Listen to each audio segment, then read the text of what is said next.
opportunities for African Americans. As the 20th and last child of her parents, who were sharecroppers, she grew up in poverty, and at age 6, Hamer joined her family picking cotton. By age 12, she left school to work. In 1944, she married Harry Hamer, and the couple labored on a Mississippi plantation. Because Hamer was the only worker who could read and write, she also served as plantation timekeeper. In 1961, Hamer received a hysterectomy by a white doctor without her consent, while undergoing surgery to remove a uterine tumor. Unable to have children of her own, the Hamers adopted 2 daughters. On August 31st, 1962, Hamer led 17 volunteers to register to vote at an Indianola, Mississippi courthouse. Denied the right to vote due to an unfair literacy test, the group was harassed on their way home when the police stopped the bus and fined them $100 because the bus they were riding on was too yellow. That night, Hamer was fired from her job because of her attempt to vote. In June 1963, after successfully registering to vote, Hamer and several other black women were arrested for sitting in a whites-only bus station restaurant in Charleston, South Carolina. At the jailhouse, she and several of the women were brutally beaten, leaving Hamer with lifelong injuries from a blood clot in her left eye, kidney, and leg damage. In 1964, Hamer's national reputation soared as she co-founded the Mississippi Freedom Democratic Party, which challenged the local Democrats' efforts to block black participation, one man, one vote. Hamer and other party members went to the Democratic National Convention that year, arguing to be recognized as the official delegation. When Hamer spoke before the Credentials Committee, calling for mandatory integrated state delegations, President Lyndon Johnson held a televised press conference so that she would not get any television time.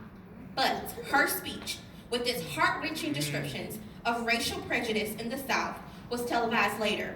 And by 1968, Hamer's vision for racial equality in delegations had become a reality, as Hamer became a Mississippi first integrated delegation. This evening, on a night of culture, I will honor a woman who led the struggle for freedom in Mississippi by reciting Mrs. Fannie Lou Hamer's testimony at the 1964 Democratic National Convention.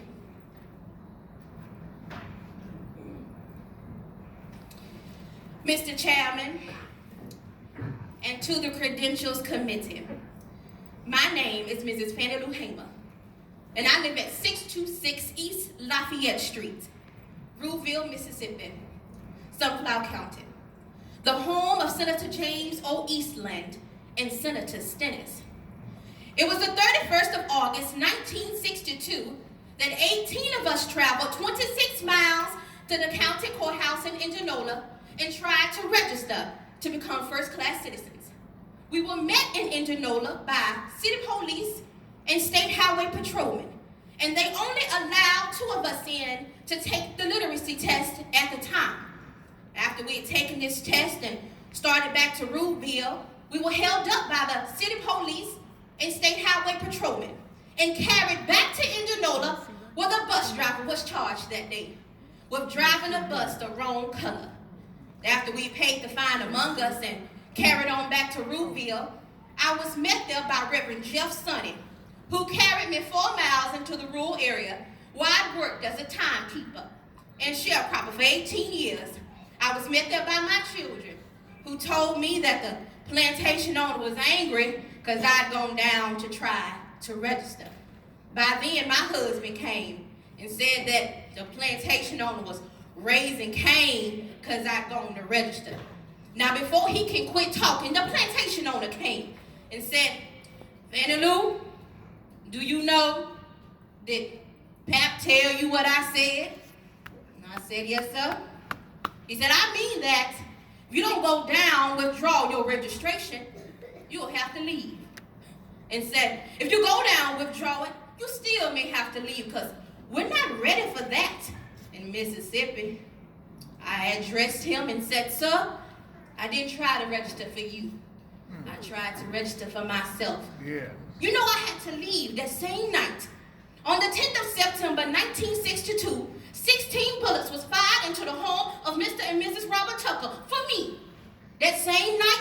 was shot in Roofville, Mississippi. Also, Mr. Joe McDonald's house was shot in. On June the 9th, 1963, I was on my way back to Mississippi. I had attended a voter registration workshop. 10 of us was traveling by way of the Continental Trailway bus. And when we got to Winona, Mississippi, which is Montgomery County, 4 of the people got off of the bus. 2 to use the washroom and 2 for the restaurant.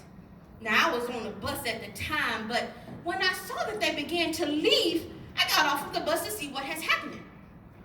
One of the ladies said it was the state highway patrolman ordered us out. So I got back on the bus. But as soon as I could get seated, I saw that they began to put them in the back of the highway patrolman's car. So I got back off of the bus to see what was going on.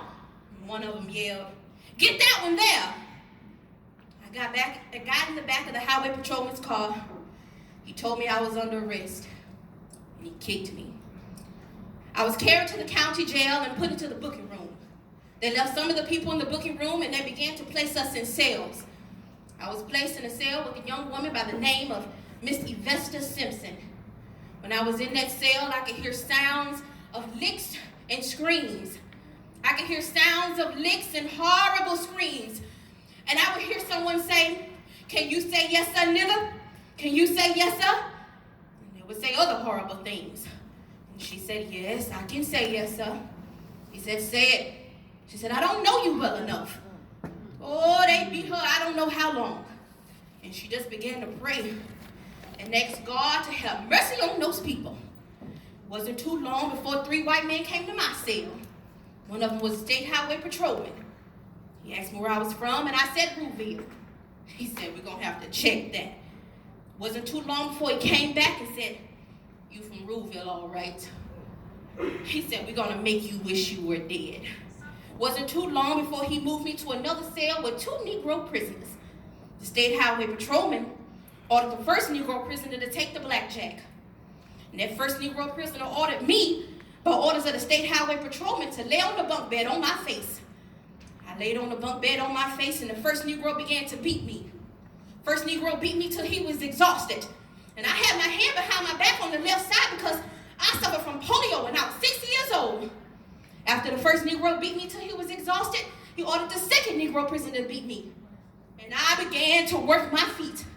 And the state highway patrolman ordered the first Negro to sit on my feet to keep me from working my feet. And I yelled, and one of the white men hit me in my head to make me hush.